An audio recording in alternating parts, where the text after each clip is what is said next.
Good afternoon, I guess, everybody. Hey, Haley, I was just getting ready to email you. Let me know if you can't hear or if everything sounds fine on your end on because I'm never sure what it's going to sound like on the participants' end, and if you can hear everything or if I need to talk louder. Yep. So today we're going to go ahead and get started. We'll probably have more people join. I know it's a little bit different time. Usually we meet around 12 o'clock Indiana time, but we have a guest today, Dr. Rico. We want to be able to include him, and he is on Illinois time right now. So we're trying to work it out for all of us to meet. So glad that you guys could all come today and listen to this presentation on diabetic medications and what's right for you. I think we're going to learn quite a bit since we got a specialist to ask all kinds of questions. So I am going to encourage you to ask questions. Just send them through the message, and Haley, I think, will help. If I don't see them, she'll bring it to my attention. So I make sure that I make sure we get all the questions answered today. When I was creating this presentation, I found it was very difficult because I didn't want to use too much medical terminology, but I wanted to use enough so that we could, make sense of it all. There's so many different medications and they work differently in the body. So I tried to make it simple enough so that anybody who watches this can understand and learn something from it. So a lot of the things that I cover today are questions that patients have always asked me. And so I'm anxious to hear Dr. Rico's answer to these questions, but also I really want to encourage you to post your own questions and let us have some participation going on so that we can help you in any questions you might have. They might be the same that my patients asked me over the years, but they might not. They might be something different. So I really encourage you to participate and just go up to messages, type in what you want to say, make sure it says to everyone, or even if it doesn't, it'll get to Haley and hit enter and it'll get sent to us. So let me first introduce our guest. We are very honored to have Dr. Rico with us today. I think we have this honor because Dr. Rico comes to Valley Professional 2 times a month and sees Valley Professional patients in our clinics, but he also works at Horizon Health and has his own clinic there in Paris, Illinois. So we're so honored to have him today. He took some time out of his day to be with us. So thank you, Dr. Rico, for doing this for us. It's not very often, I think, that we have a board certified endocrinologist on hand where we can actually ask questions and get some information straight from the professional. So thank you. I just want to give a little bit of basic information for everybody and maybe give everybody a little bit more chance to jump on, but just a reminder of why blood sugar is so important and how it works in the body. This is just a little diagram that I found that is cartoonish, so it's not real serious, but at the same time, it gives you an idea of why we need glucose and why insulin is so important and everything that's working together. If we can get it all working together, it all works well. It's when it's not working well in the body that we are going to need some help. So blood sugar is the body's main source of energy. The energy comes mostly from what we eat. When everything's working the way it should, the carbohydrates are broken down into glucose, and the glucose makes its way to the bloodstream and then to the body cells. And that's what these pictures are of body cells. And you can see in the first picture, the little glucose channel is closed. The little green glucose channel is all closed up and the glucose above it can't get in. And that's what insulin does. In the next picture, the next little body cell, insulin has entered the insulin receptor and it, in some sense, opens it up or unlocks that glucose channel so that the glucose can get into the cell so that we can have the energy that we need. And when your body's not using blood sugar the way it should, then you can see the normal blood glucose in the vessel, not as much of the white sugary substance. And then in the second example, there's a lot more sugar. So that's when we call hyperglycemia. That's when usually we start seeing possibly even some symptoms. So I found these symptoms, as I went through everything to get the presentation together, but those symptoms at the bottom, the less common ones, I thought were pretty interesting. So I really would like Dr. Rico to talk more about some of those less common symptoms, because I think a lot of people who have diabetes or who have family members who have diabetes have heard of the increased thirst. And so you go to the bathroom more often because you're drinking more, and possibly rapid weight loss, fatigue, and they're hungry a lot, or even wounds that don't heal. But Dr. Rico, what have you seen, or what do you see a lot with the less common symptoms that are linked to diabetes? Yeah, there's a great list of things that are on your chart here on your slide, Jill. This issue with the dark velvety appearance of the skin uh, can happen around the neck, can be at the posterior neck, can be circumferentially all the way around the neck, can also be in the antecubital fossa, can be in the armpits, in the groin, anywhere where skin is a little bit fragile. That's something called acanthosis nigricans. And what that is, it's really a visible sign of insulin resistance because the skin has IGF-1 receptors. Oh, can't get this. How's I can hear you, Dr. Rico. Okay, sorry, I saw a message came up. Yeah. I must have had myself on mute. Yeah, talking about acanthosis nigricans, which is this dark velvety appearance of the skin around the neck, the antecubital fossa, the armpits, the groin, anywhere where skin is a little bit more delicate. What that is it's a visible sign of insulin resistance, elevated insulin levels. The skin has receptors, IGF-1 receptors, and they will respond to insulin levels, and they'll take on this dark velvety appearance. So that's a sign of elevated insulin levels. And that's not just true for patients that have actual type 2 diabetes. Even if a patient has blood sugars that are perfectly normal, if their insulin levels are high, they can have that appearance. Is probably most evident in patients with light skin, but it happens in patient African Americans or Native Americans. It can happen in anyone. So it's really a sign of insulin resistance, which can include diabetes, doesn't have to. Frequent infections, yeah, we think about patients with even mildly elevated blood sugars, that tends to make them a magnet for every bug that comes along. So we think about fungal infections, athlete's foot, things of that nature, but even urinary tract infections. Changes in vision. Yeah, when blood sugars are elevated, that tends to draw water into the eye, and that can create differences in the way that the light is refracted going through the eyes. So it can lead to blurred vision. And in fact, in some patients that have vision that's not so great, sometimes having elevated blood sugars can actually improve their vision, and that's concerning as well. Mood changes, yeah, increased irritability, especially when a patient has low blood sugars. They may not they may not seem like themselves. With regard to, yeah, this fruity breath or concern for diabetic ketoacidosis. In a patient that has poor blood sugar control, we think of this especially in patients with an absolute deficiency of insulin, like type 1 patients. If the body cannot utilize carbohydrates for energy, most of the cells in the body, the ones that contain mitochondria, they are able to do beta oxidation of fatty acids for energy, as well as carbohydrate metabolism. So if a person cannot utilize insulin efficiently to utilize carbohydrate metabolism, those cells in the body will shift over to fat burning metabolism. And one of the metabolic breakdown products of fatty acids is to create ketones. And if those levels are high enough, that can lead to diabetic ketoacidosis. But the smell on the breath smells, like acetone, a little bit like paint thinner.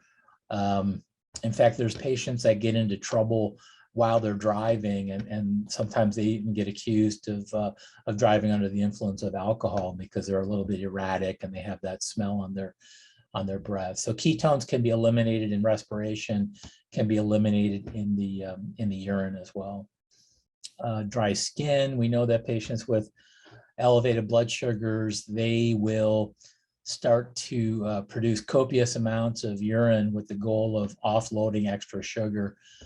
That can tend to make the patient somewhat dehydrated, which can lead to dry skin and pruritus. Nausea, emesis, that can go along with, especially classic for patients with diabetic ketoacidosis. Dry mouth, dry skin, again, dehydration, volume contraction with frequent polyuria. So a patient can lose so much fluid through excess urination with the goal of offloading extra sugar that if it gets to be severe enough, then the patient cannot replace it by mouth. And that's when they end up coming into the hospital for IV fluid hydration. Sexual problems, probably a few different slants on that. Libido tends to be diminished. We think about erectile dysfunction in male patients with poorly controlled diabetes. That's typically from one of two kind of core issues, either from vascular problems with blood flow or with nerve issues from kind of a neuropathic etiology. And of course, patients with poorly controlled diabetes can have both of those etiologies, which lead to problems with diminished libido and erections. Okay, so yeah, as I was looking at some of these signs and symptoms, I thought a lot of people might not realize there's other symptoms that might be going on, and so they need to be aware of them, because those are things you'd want to bring up to talk to your doctor about at your next office visit. So our goal to get blood sugar well controlled is 80 to 140. Some people might say 70, 130, but somewhere in that range. To determine if your body is using blood sugar well, your doctor probably will have ordered an A1C, or had you maybe check your blood sugar with using a glucometer at home and record those results, come back to the office to review them. So my question for Dr. Rico is do you always diagnose a person with diabetes like with only one A1C result, or do you take multiple ones? Because I've had patients question that also. Yeah, typically we're looking for two confirmatory lab tests to lock in a diagnosis of diabetes. Historically for years, we talked about a patient having a fasting blood glucose greater than 126 on two separate occasions. The oral glucose tolerance test is alive and well. Our OB colleagues really like that one a lot. It's a valid test for any patient, even though, the downside is you have to make the patient wait around for 2 hours. But with respect to a 75-gram oral glucose tolerance test, a 2-hour value in excess of 200 is consistent with diagnosis of diabetes. Again, typically on two separate occasions. Hemoglobin A1C has gained in popularity certainly over the last 30 years. I mean, it's a single lab test. You can do it on point of care testing in your clinic if you have access to the machine for it. But typically the diagnosis of diabetes is based on two lab tests on 2 different days. The one area in which we would probably which would represent an exception, if you had a patient with a major metabolic disruption, like a patient who was admitted and diagnosed with diabetic ketoacidosis, it's like, nah, that's enough to confirm the diagnosis. But on lab testing, typically it's 2 different labs on 2 different days. Okay. So a lot of my patients, don't understand the difference between type 1, type 2 diabetes, and that's what the T1, DM, type 1 diabetes, the mellitus, and then type 2 and gestational. And gestational, I know is a little different, but a lot of my patients still don't understand type 1 and type 2. And so if you would explain that a little bit, but then also they ask, like, if they have to go on to insulin, are they now considered type 1 diabetic? Yeah,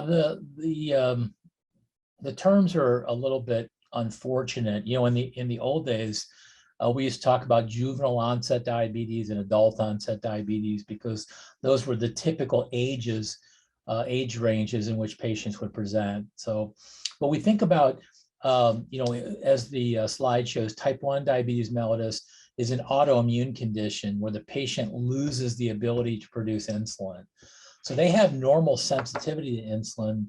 The big issue is that they don't make enough insulin, or in many, if not most cases, they don't produce any insulin at all.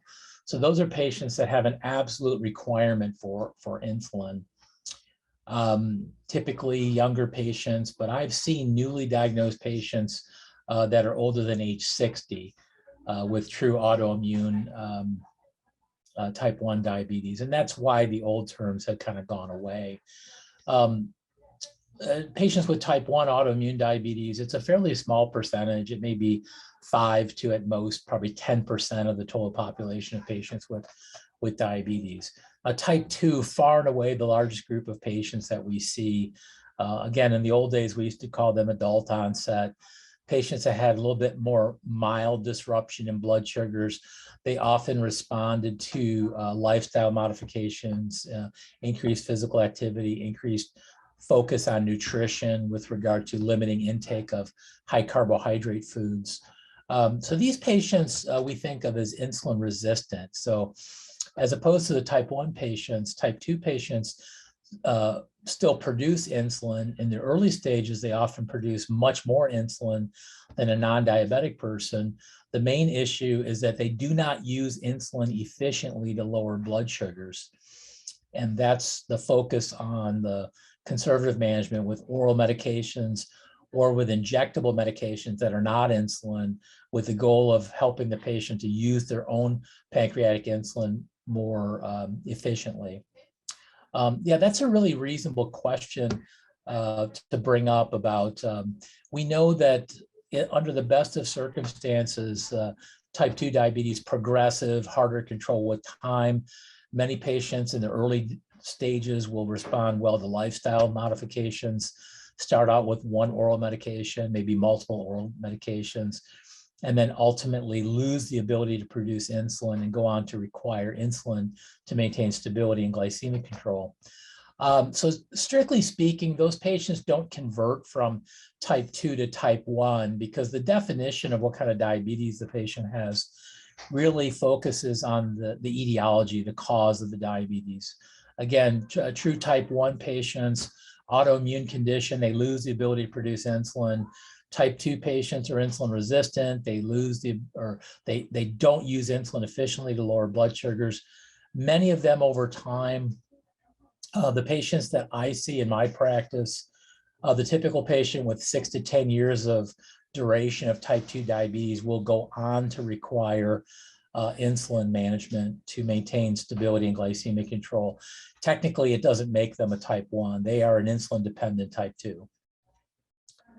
And then with regard to gestational diabetes also associated with insulin resistance during pregnancy. So we know that pregnancy is an insulin resistant state. The hormonal changes that take place during pregnancy oppose the activity of insulin. So make the mom more insulin resistant. So most moms just produce more insulin. Some cannot, and they're the ones that go on to require some help, often with insulin, sometimes with conservative management on something like metformin is enough to promote stability and glycemic control. The one thing with gestational diabetes, that resolves immediately on delivery. But we know that because of gestational diabetes associated with insulin resistance, a significant percentage of those patients will go on to develop true type 2 diabetes within maybe 5 or more years after their initial diagnosis during pregnancy. So gestational diabetes and type 2 very closely related, but gestational diabetes, strictly speaking, is related to hormonal changes during pregnancy that resolve after delivery. Okay. So we're going to talk specifically throughout the presentation of more specific medicines of the oral medications and insulin and the injectables. But I think some of the questions my patients seem to ask a lot are, why can some people take oral medications to control their blood sugar and some people have to take insulin? And they're not even talking like someone who has type 1, they assume they'll be on insulin, but they just mean like they know someone else who also has type 2 diabetes, and they question why maybe the other person can be on oral medications and they have to take insulin. So and then they also ask, like, they know other people who are on very little insulin, but they have to take more insulin. So I don't know if you can speak to both of those questions. Yeah, sure. Those are very reasonable questions. I guess that the first thing that comes to mind is that perhaps more in the world of diabetes than any other issue that affects our patients, diabetes management there are no one-size-fits-all solutions. I mean, the management really has to be tailored to the individual patient. And it's true, there's some patients that get by on just a handful of insulin, units of insulin daily, and there's some patients that are on, maybe over 1,000 units of insulin a day. With regard to oral medications and, why do some patients do well on, maybe monotherapy, and some patients require, multiple agents. I frequently get asked, what exactly is the core metabolic defect that goes astray that causes type 2 diabetes in patients? And generally it's the pancreas that gets the blame, sometimes the liver, but there's at least 8 different organ systems that are involved in, causing glycemic control to go astray in patients with type 2 diabetes. And the different organ systems that are involved open up opportunities for pharmacologic intervention. So that's perhaps the best explanation for why there's different medications, because they have different targets of action. Metformin, for example, far and away the most common, the most widely prescribed oral medication for diabetes worldwide, been around for 60 years now. Metformin's main target is on the liver. We know that patients with type 2 diabetes who are insulin resistant, the first thing that goes astray is that their liver begins to produce and release glucose in the background inappropriately between meals and overnight when the patient's fasting. And that's really confusing for most patients. Like, why is it that they wake up in the morning and their blood sugar is higher than it was when they went to bed, even though they haven't eaten anything? Well, it's because their liver is doing it in the background. And that's what metformin helps with. It regulates that process. But other medications work by different mechanisms. Again, if we think about 8 different organ systems that are involved, there's any number of classes of medications that may be helpful. I will say that over time, certainly over the last 10 years or so, our thinking has evolved. We really want patients to have blood sugars as much like a non-diabetic person as we can make them. So stable when they eat and stable when they're fasting. So the focus has really turned to efficacy with good glycemic control and then low risk of hypoglycemia. And that's why some older medications like sulfonylureas, glipizide, other medications in that class have really kind of fallen to a lower priority because they don't work in a glucose dependent fashion and can promote hypoglycemia as well as weight gain, which none of our patients want. If we look at some of the newer classes of medications, the SGLT2 inhibitors, their target is the kidney, and it helps to offload glucose at a lower threshold than what normal physiology would indicate. But with regard to oral medications versus insulin, again, we know that in most patients with type 2 diabetes, the process is progressive over time. The patient loses the ability to produce and mobilize insulin.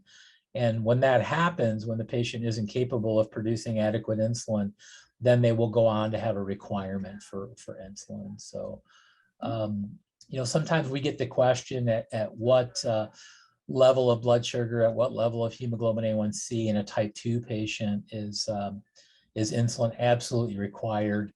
I will answer that question in this way. It's never wrong to use insulin, because we know that insulin always works. Insulin works in every patient. They may need less, they may need more, but there's no question that insulin will work.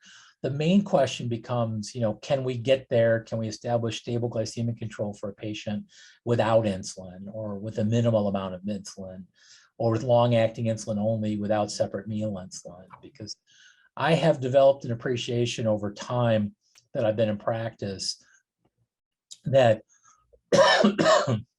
excuse me, insulin management is a big overhead for patients. I mean, it's a lot of effort for them. Yeah. And again, the main side effect of insulin is hypoglycemia. Yeah. Okay. Yeah.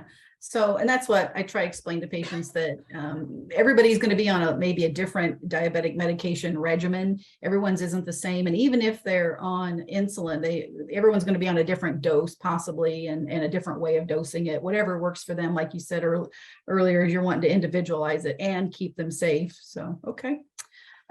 So I have a lot of patients who I meet with who call their diabetic medication that they're either injecting, or sometimes even their oral medications, they'll call it insulin. And I really try to correct them on that so that we're all talking about, and we're all on the same page and talking about it correctly. But what do you say to someone who calls their medication that they're on insulin, whether it's actually like an injectable, like some of the pens I have on the picture, or an oral medication? And I mean, I just didn't know if you ever come across this question with your patients, or if they ask you this, or call their medicine insulin.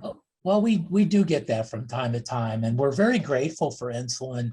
In 2022, this is the 100th year anniversary of the discovery of insulin. Insulin was given to the first human patient in Toronto in January of 2022. So before the discovery of insulin, I mean, every patient with type 1 diabetes who lost the ability to make insulin, I mean, it was literally a death sentence. I mean, those patients all died within months. So the discovery of insulin is literally a miracle. I mean, millions of patients' lives have been saved by insulin. But, again, we really want to focus on medications that help the patients to utilize their own insulin more efficiently, certainly in type 2 patients. But we try to describe to patients what they are, that a GLP-1 medication like Ozempic is not insulin. It helps them to utilize their own pancreatic insulin more efficiently.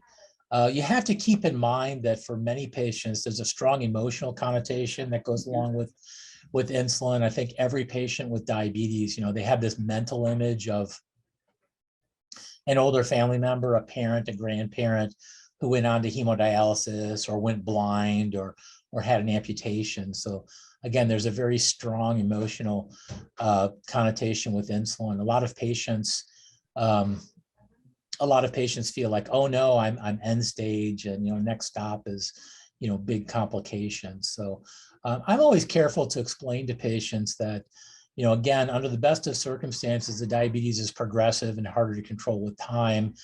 And, most patients that I see are going to wind up on insulin in their lifetime. So I think it's important not to demonize the patient. I mean, I see patients that are told by other physicians, it's like, well, if you don't shape up, it's going to be insulin for you, as if it's punishment for being a bad person. So we try to explain to patients that, if you need insulin, we're glad that we have it. If we can establish good control without insulin, or by minimizing the requirement for insulin, maybe long-acting insulin only plus a GLP-1, some combination of insulin and non-insulin medication, then that's typically beneficial for the patient. There are patients that will ask, well, I thought that everything that was injectable for diabetes was insulin. What do you mean that Ozempic is not insulin? And typically we will explain to the patients that these are proteins, like insulin is a protein, GLP-1 is a protein, and historically people could not take them orally because they would be metabolized like food and broken down before they could be absorbed into circulation. Now that is starting to change a little bit. We have the first oral GLP-1 medication, Rybelsus, that comes from Novo, the same people that make Ozempic. And they have been able to develop a formulation that allows the stomach acid to be neutralized at the level of the gastric epithelium and allow the molecule to be absorbed across the stomach lining without destroying it. We have some other medications that historically had been administered by injection, like testosterone, for example, and the science is advancing. Now there's oral formulations of that. So who knows, perhaps in the not too distant future, we may see the advent of oral insulin even. So, but no, that's a good question. And not every medication that is injected is insulin. Okay. So, how do you know what medications are right for a person with diabetes? And I did include the guidelines here, the algorithm. So mainly what I wanted you to do is just kind of briefly go over in general, and then we're going to take each one of the, well, not every single medication type, but we're going to take the major ones and we're going to talk specifically about some of those specific meds. But if you were looking at this, how would you describe this to somebody, and why you use this to help you decide maybe what to start a person on if they're just diagnosed, or if they, are uncontrolled after many attempts. So if you take a stab at trying to explain this to the Sure. participant. Yeah, this is the ACE algorithm. So this is available to anyone. You can look it up at ACE.com, AACE.com, which is the American Association of Clinical Endocrinologists.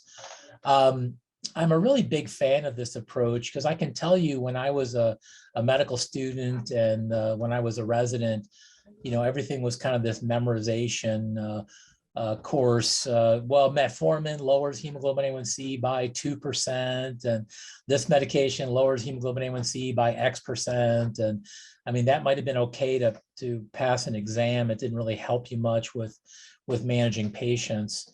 If you think back even a few years ago, the American Diabetes Association, they always recommended, start low and go slow. Put the patient, a newly diagnosed patient with diabetes, start them on a small dose of metformin, bring them back in 3 months. If they're not controlled, then titrate them up and do that again in 3 months and do that again in 3 months. And you can see that if you had a patient with a very high starting hemoglobin A1C, it might take you years to get that patient under control. So what I like a lot about this approach with the ACE algorithm, they have really kind of stratified the patients by hemoglobin A1C. So you can think of them as kind of small, medium, and large. A patient who is new to your practice, who has hemoglobin A1C less than 7.5, essentially any monotherapy, any diabetes agent can be expected to be successful in getting that patient below target. And then what they have done is they have ranked these agents in the order of recommended efficacy. So you can see metformin is the first line agent. The second line is the GLP-1 receptor agonist. Third line, SGLT2 inhibitor, and then DPP4 inhibitors, and so forth, and so on.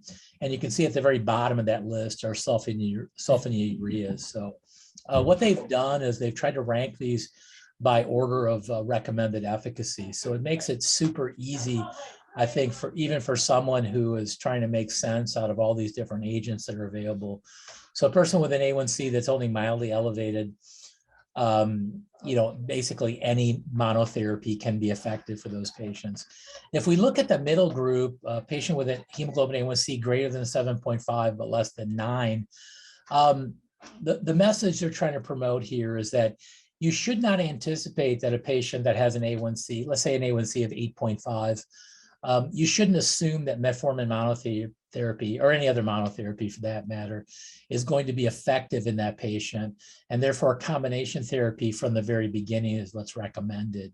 So typically the first line agent is going to be metformin, unless there's some contraindication for metformin use. And then you see the same list of agents are given in order of efficacy. Again, the GLP-1 medications at the top, and the SGLT2 inhibitors, and following. And you'll see basal insulin is kind of in the middle of that group. There's some other agents there, bromocriptine, which, we don't use a whole lot, bile acid sequestrants like colesevelam, some older agents, alpha glucosidase inhibitors, and again, sulfonylureas at the very bottom. But the message here is for a patient with an elevated A1C, they should be on 2 agents from the very beginning. Okay. Sometimes I'll get that question, excuse me, I'll get the question, well, aren't you worried about the risk of hypoglycemia by starting 2 agents at the same time?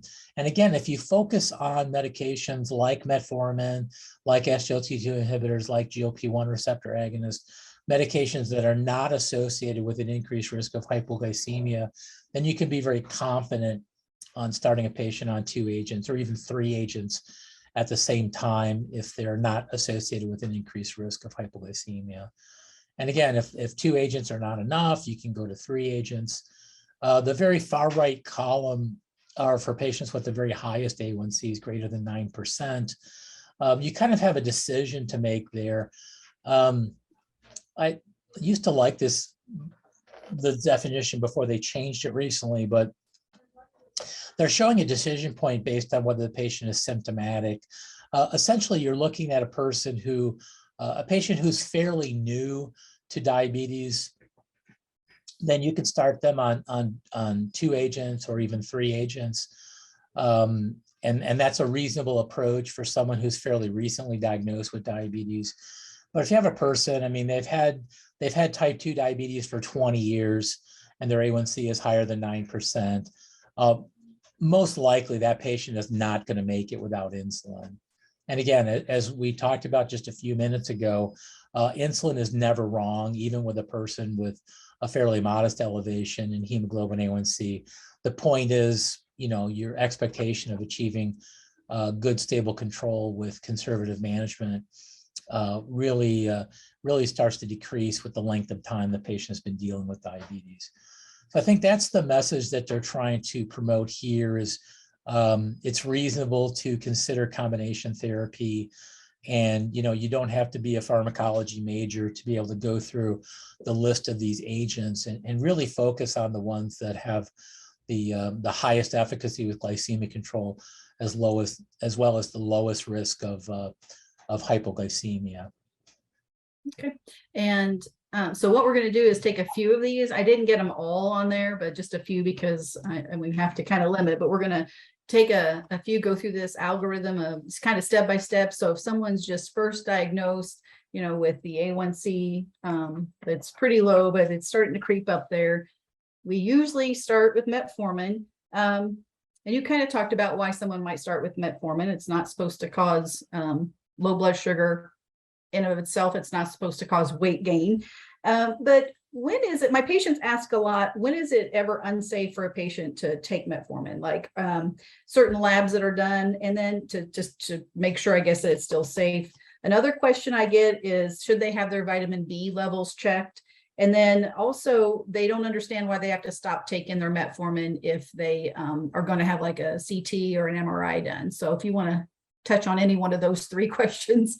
Sure. The big knock on metformin, if there's any negatives associated with metformin, people really focus on 2 main issues. Number one is the risk of GI upset. Maybe a third of patients have trouble with tolerating metformin. Most don't, but I mean, there's still a fair amount that do. So we're always careful to explain to patients that they may anticipate a little nausea, bloating, even some loose stools. That tends to be minimized by taking metformin with food. There's a newer extended release formulation of metformin, which is really the only one that I ever use. The magic of the extended release formulation is in the coating of the tablet, but it's available generically. You can write for metformin extended release 500 milligram tablets that are widely available cost effectively. Number 2, we would always tell patients to take the metformin with food, tends to be better tolerated that way. And then number 3 with metformin is we will tell patients to start with maybe 1 tablet with their biggest meal once a day, do that for a week, and then bump it up and take 1 tablet twice a day, maybe once in the morning, once in the evening. And by doing those 3 things, extended release formulation, taking with food, and then titrating up gradually, the vast majority of patients will be able to tolerate metformin without much trouble. The other issue with metformin is with regard to kidney function. One of the metabolic breakdown products of metformin is lactic acid, which is cleared by the kidneys. So if a patient has any significant degree of renal insufficiency, then lactic acid can build up and it can increase the risk of lactic acidosis, which is quite serious.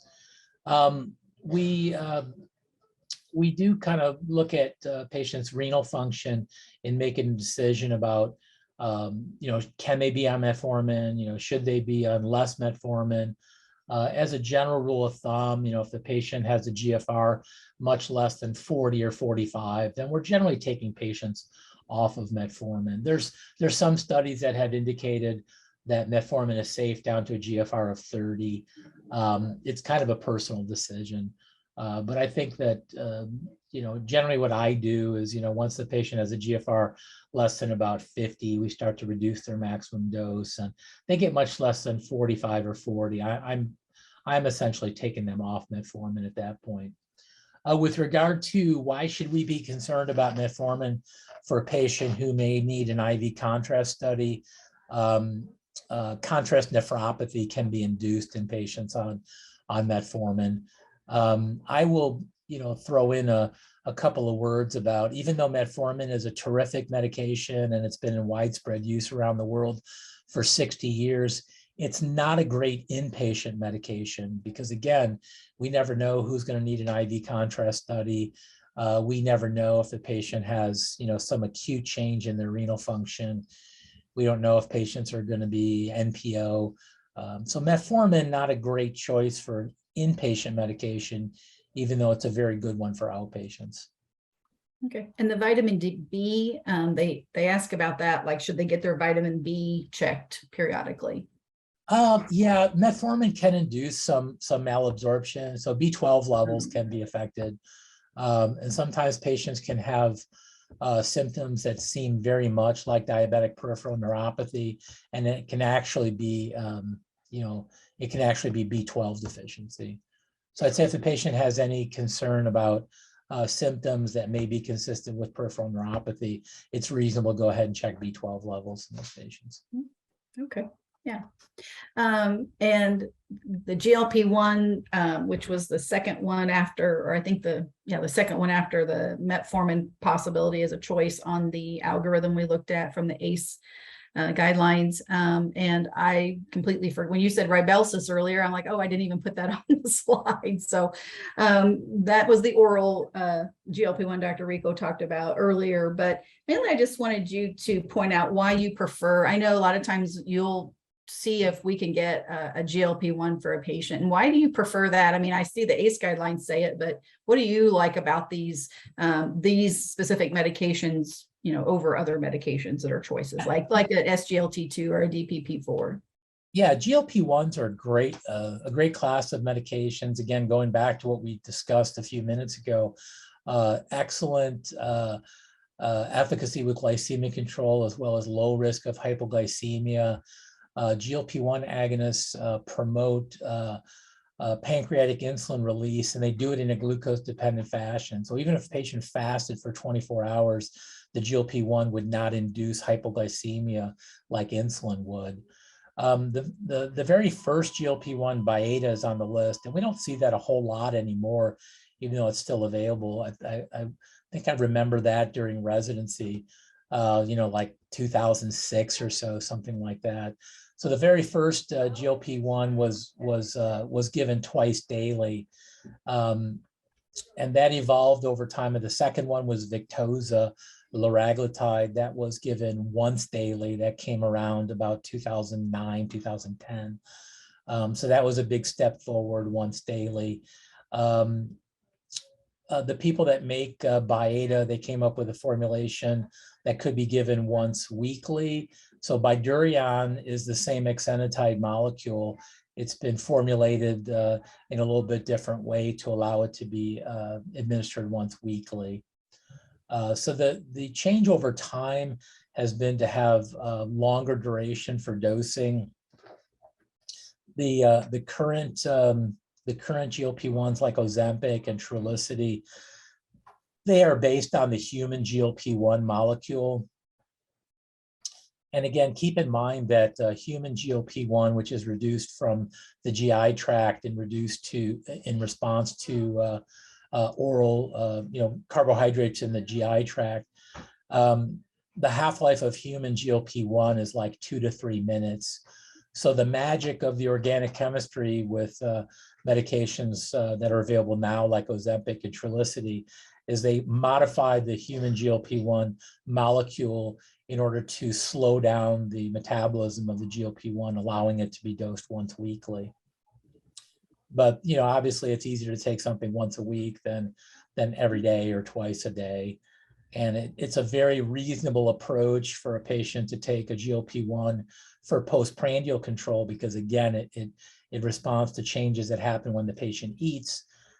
Maybe that in combination with a basal insulin once a day, that's a very reasonable approach, and it's a very good alternative to a full basal bolus, insulin regimen with long-acting insulin and separate rapid-acting insulin at each meal. Again, I have much more of an appreciation for that now than I did early in my career. So the combination, they've been putting some medications together. What's the benefit of combining a GLP-1 and a long-acting insulin? Yeah, this is really a great approach. And, again, as an alternative to a basal bolus regimen. So say a person that's eating either 2 or 3 times a day, with separate long-acting and short-acting insulin, those patients are taking 3 to 4 insulin injections daily. And again, the risk of hypoglycemia, we can never get away from, because, once the rapid-acting meal insulin is injected, then the patient is committed, right? If they don't go ahead and eat, or if there's a delay in eating, or if there's a problem with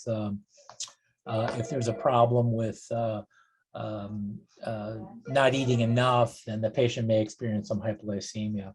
With this approach, with combining the GLP-1 and the long-acting basal insulin, that's the very best the patient can do with a once daily injection regimen. So in this case, with medications like Soliqua and Zoltify, they're getting long-acting insulin to keep their blood sugar stable in the fasting state, and then the GLP-1 helps them when they eat. Okay. All right. And the SGLT2, and like you talked about earlier, there's certain organs of the body that the medications seem to work better or help control blood sugar. And so I forgot, I wanted to put the slide on there of all those organs, and I didn't, but I tried to put them on the individual slides. But this SGLT2 sodium glucose cotransporter inhibitor, 2 inhibitors, again, a list of some of them. I think the thing I'd like to talk about is the heart health benefit that has been found for these this class of medications. Yeah, again, that's kind of the third benefit that we're starting to learn about in patients on these medications. We talked briefly about efficacy with glycemic control, low risk of hypoglycemia. And now some of the newer agents, the SGLT2 inhibitors, as well as the GLP-1 agonists, they are so good that they have non-glycemic metabolic benefits, which are nice. If you manage patients with diabetes, it's really frustrating because we always talk about minimizing the risk of small vessel complications, the feet, the kidneys, and the eyes. Having said that, most patients with diabetes don't die of those things. They die of heart disease and stroke. So the SGLT2 inhibitors have been studied in a great deal of detail. They've been validated in multiple clinical trials. They are protective of the kidneys. They're protective of the heart. Some of the newer agents like Farxiga, for example, which has been around since 2014, have been associated with reduced risk of hospitalization for heart failure. So the mechanism by which that happens isn't 100% understood, but we know that the SGLT2 inhibitors reduce preload, they reduce afterload, they reduce sympathetic tone. So they are definitely helpful with regard to some of these other benefits above and beyond blood sugar control. Okay. And then the DPP4 that was again on the list, about four or five down as choices to go to. When do you use this? What health risks should a patient be concerned of if they're taking this medication? Do you choose these medicines very much? I guess the reason I'm asking is I see patients on them, but a lot of times I don't see, as you meet with our patients, I don't see you prescribing these specifically for our patients, but it could be because they come to us and they've already tried this and it didn't work and we had to move on. But what's your thoughts on this class of medications? Yeah, this is a class of medication that's been around for a long time. I think Januvia was the first one that was introduced around 2006. And you have to think back to those days. There weren't a whole lot of choices for for patients. I mean, we had metformin, we had medications like pioglitazone, we had sulfonylureas, and that was really about it as far as oral therapy. So Januvia, which was the first one in that class, it became very popular because it does work in a glucose-dependent fashion. So DPP4 is an enzyme that's involved in the metabolism and breakdown of GLP-1 in the body. So by inhibiting the enzyme, it allows endogenous GLP-1 to hang around longer, essentially, is the way we think of it. And of course, you know, Januvia, as well as some of the other ones, they're available by themselves. They're available in combination with metformin, which was very popular. Again, from the standpoint of working in a glucose-dependent fashion, low risk of hypoglycemia, they were very successful. They tend to have just a modest benefit. I think that DPP4 inhibitors, if you think about, you know, how much hemoglobin A1C lowering capability do they have, generally considered about, you know, maybe less than 1%, maybe 0.7% reduction in hemoglobin A1C you can expect with a DPP4. And that's the biggest reason why they've become kind of a fourth line agent. I anticipate that my understanding from the people at Merck who make Januvia is that Januvia will become generic in January of 2023. So I think that you'll probably see some resurgence of interest in Januvia if you're able to get it on the $4 list, which, you know, is actually pretty short when it comes to diabetes medications. And I think it's a fine medication to use, but again, if you're looking at, you know, trying to gain glycemic control, if you have a patient who is just mildly above target and you're looking to add one more agent with the goal of getting them below target, they may be a reasonable choice. For many of our patients, you know, if someone has a very high A1C, you're probably not looking at a DPP4 inhibitor. Yeah. So many of our patients, my patients that I meet with at least, have commented, and you said this earlier, you get the same too, evidently, that, you know, they're kind of trying to avoid taking insulin, whether they're afraid of it because they saw a family member who had it. I've even had patients who blame insulin for their family member of losing their leg, and we assume it's because the person started on insulin, and that's shortly after lost maybe a limb or something. And so they're putting two and two together. So you've already talked a little bit about the history of insulin, how long it's been around, and that everybody's will be dosed a little bit different. But looking at long acting, short acting, both short and long, you know, ultra acting, could you just, you know, pick out a few and kind of especially talk about like how long acting works maybe, and even that rapid acting, what's the difference of it, and like, you know, the short acting or whatever. Yeah, no, that's fine. Well, for many years, you know, from 1950 until maybe 2000, you know, some of the older insulin regimens were very common, NPH and regular insulin, which are actually still around, you know, and we have a handful of patients who actually still prefer the older insulin. Certainly they're very cost effective. The big knock on the older insulins, anyone who was on an NPH and regular insulin regimen from the past, it was very inflexible as far as meal timing. A person on NPH and regular, they were forced to eat on a rigid schedule. I mean, if they ate and took insulin at 7 o'clock in the morning, they had to eat lunch exactly 5 hours later. Otherwise, they would be low. And that was because of the mechanism of action of the NPH, which has a big peak about 5 hours after you take it.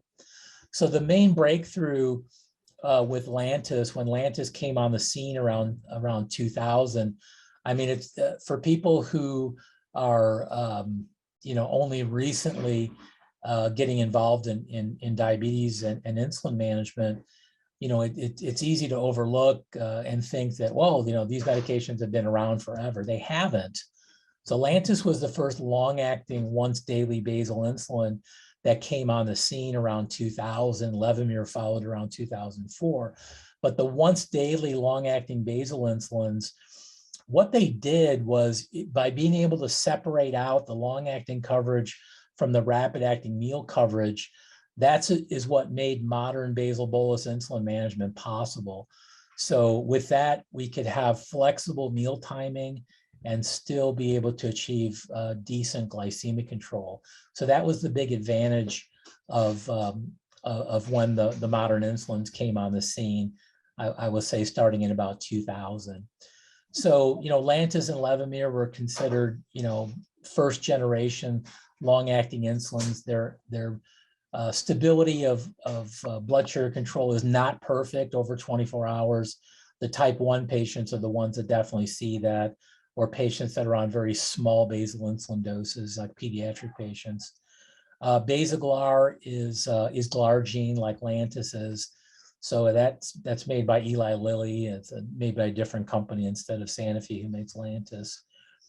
Toujeo and Tresiba are considered second generation basal insulin. So they are different molecules than, Toujeo is glargine, just as Lantus is, but the concentration has changed. It's a U300 insulin instead of a U100 insulin. The change in the concentration changes the pharmacodynamic and pharmacokinetic characteristics of the insulin, makes it more stable over 24 hours. And then Tresiba is a completely different molecule. And again, with the goal of increased stability over time. So with short-acting insulin, Humalog has been around since about 96 or 97. Again, regular insulin had been developed in the early 1980s. I think Humulin R, or regular insulin, was introduced in 1981 or 1982, following the sequencing of the human insulin gene, which took place in about 1976. So by coming up with a way to make analog human insulin, then insulin can be produced in a laboratory instead of being reclaimed from animals, which is how insulin was produced, from the 1920s all the way until, really into the 1980s. The changes with Humalog, when it came along, again, the changes in the organic chemistry of the molecule were intended to speed up absorption of the insulin from the subcutaneous space. So in the old days with regular insulin, patients were told to take their meal injection 20 minutes before they ate to allow the insulin time to start absorption. Well, patients don't want to wait 20 minutes to eat. And when they want to eat, they want to eat right now. So that's where Humalog and the other modern analog insulins really gained favor. There are some newer rapid-acting insulins like Lumjev, which is made by Eli Lilly. It is the same molecule as Humalog. There's some other agents that are in the solution that promote uptake of the insulin more rapidly.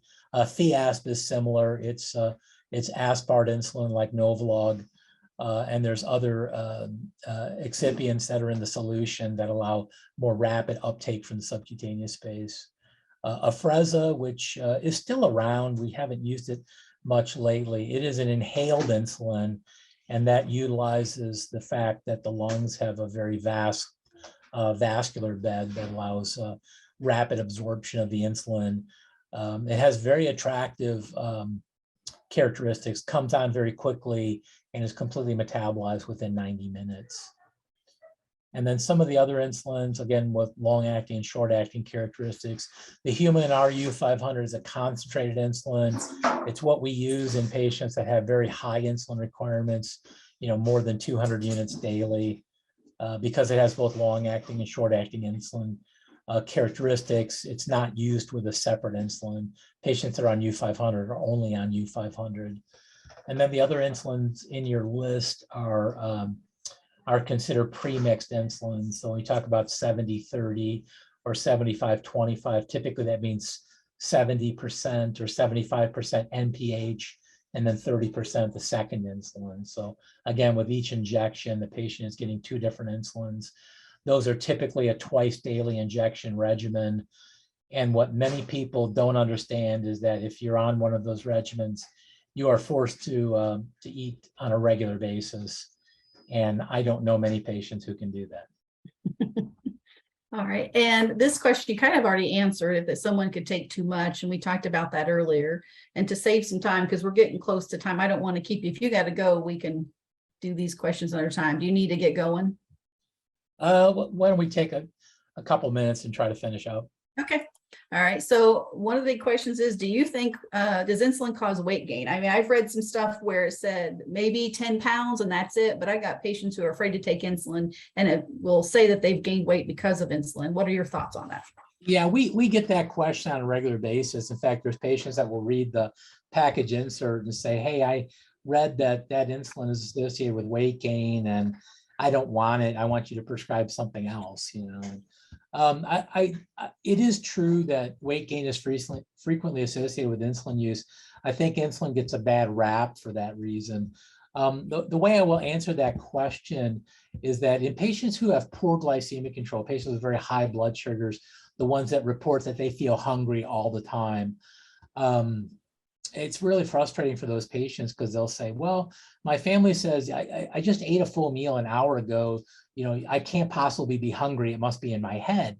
And I tell those patients, it's like, well, if your blood sugar control is not stable and at target, your blood sugars are high all the time, you are not getting all the nutrition from the food that you're eating. So it's not in your head. You really are hungry.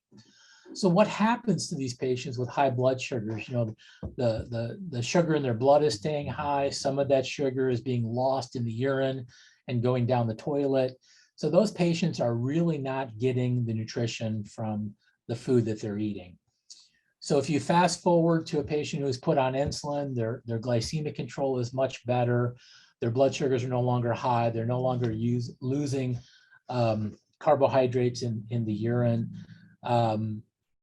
Those patients will find that they experience some weight gain because even though they may be eating exactly the same amount of what they were eating before, it's as if they're eating more.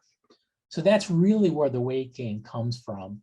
I think the flip side of that, and the important thing to reinforce with patients, is that we know that patients with poor control are going to feel hungry all the time. And one of the benefits of achieving stable control is that patients will begin to lose that. But so much of eating and nutrition is kind of learned behavior. And we have to get patients to kind of retrain themselves to, you know, just do your best to try eating a little bit less. And when you're full, when you're satisfied, then stop eating. But yeah, that we do have to make patients aware that in addition to risk of hypoglycemia, many patients will experience weight gain. But I think that, you know, as their control improves, patients will feel that they're more satisfied with the food that they're eating, and they have to be on guard against overeating. Okay, we talked a little bit about some old diabetic medications that were on that list. Just real quick, I know you prescribe pioglitazone sometimes, but why do you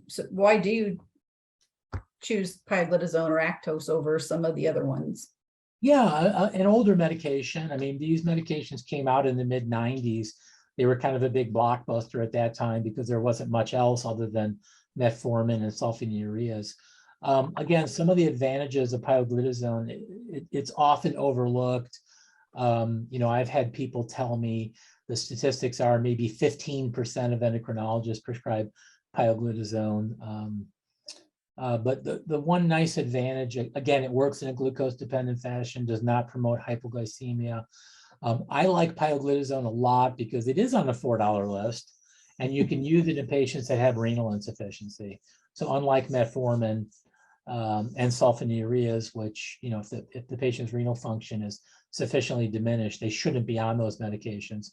It's safe to use TZD medications like pioglitazone. Avandia was another one that was brought out around the same time as Actos. So the active ingredient in Avandia is rosiglitazone.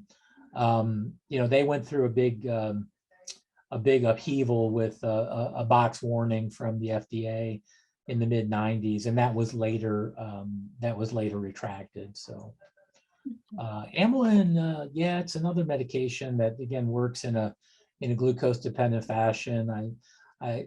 We never saw a big, at least I never did in training or in our use of it. It was once thought to be popular in pregnant patients, but yeah, myself, I've not used it very much. I just think with the newer agents, you know, especially the SGLT2 inhibitors and the GLP-1 agonists, they have so many advantages.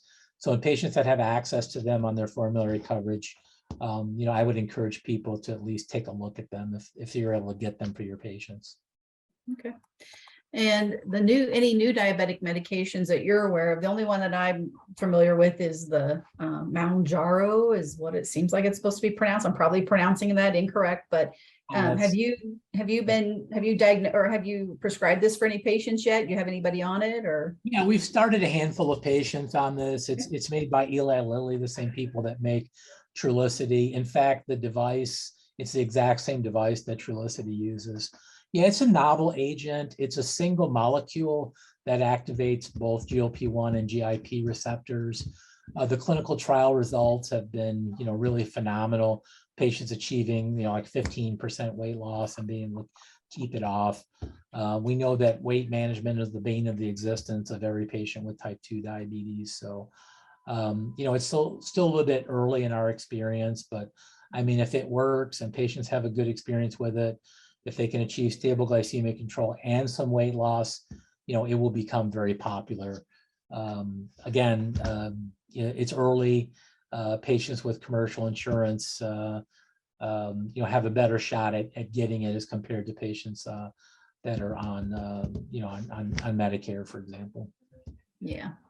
Yeah, we got talking about the cards, the saving cards that they can get, that's pretty affordable. So are there any medications that should not be taken along with any diabetic medication? So the patients think about like how they can't drink or eat grapefruit, with certain medications. So they always ask me, is there any medications that might be contraindicated when they're taking a diabetic medication? I couldn't think of anything, but that's why you're here.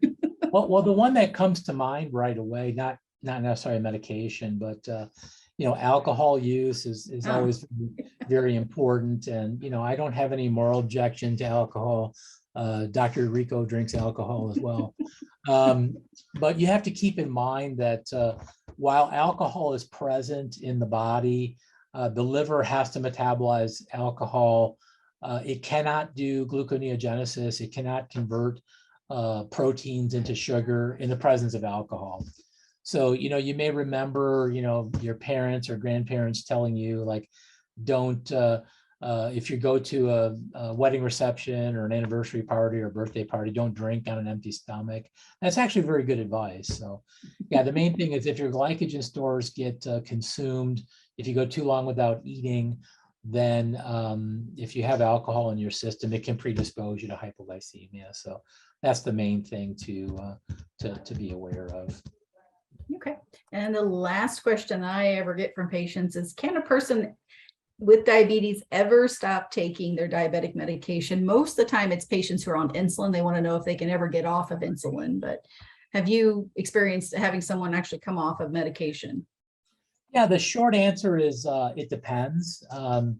Again, we've seen patients have phenomenal results, with aggressive lifestyle modifications, patients that lose a ton of weight.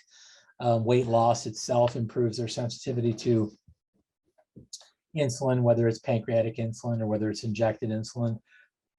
But we have to be fair with patients and tell them the truth that, I mean, it's the biology behind this is very powerful. We talked about 8 different organ systems that are involved. In most patients, they're going to be on medical management for the duration. I think the thing that we want to stress with patients is that we have known for 30 years now the benefits of glycemic control. The American Diabetes Association target hemoglobin A1C less than 7% for most adults. In some patients, we relax that. In some patients, like during pregnancy, we have a tighter target. But in most patients, it's progressive. It's harder to control with time. We know that if they achieve and maintain stable glycemic control, that their risk of these small vessel complications are really no higher than the public in general. So the good news is there's no genetic factors that dictate that a patient with diabetes will develop horrific complications. It's all a result of prolonged exposure to elevated blood sugars. So everything we do for a patient is about blood sugars. If they can get there with lifestyle alone, that's great. If it takes one agent, if it takes multiple agents, if it takes insulin, then we've got to do whatever we need to do for the patient to achieve stable glycemic control. So, but we want to reinforce with patients that, again, this is typical, this is expected. the requirement for multiple medications or insulin is not punishment for being a bad person. Yeah. All right. Well, thank you. That's the last question. I really appreciate you taking time out of your day to participate in this and help the community understand. Everybody that participated will understand the diabetic medications more. It might actually cause them to have more questions, and that's okay too. But I didn't see anybody that left questions. Did anybody? I don't have any messages, so evidently no questions other than what we already went over. So thank you again. And this will be up on Valley's website, so everybody can always go back to it. If there was a lot of information, you want to watch it again, it'll be there archived for that also. Thank you, Dr. Rico. I'll see you on Friday. Okay, thanks everyone.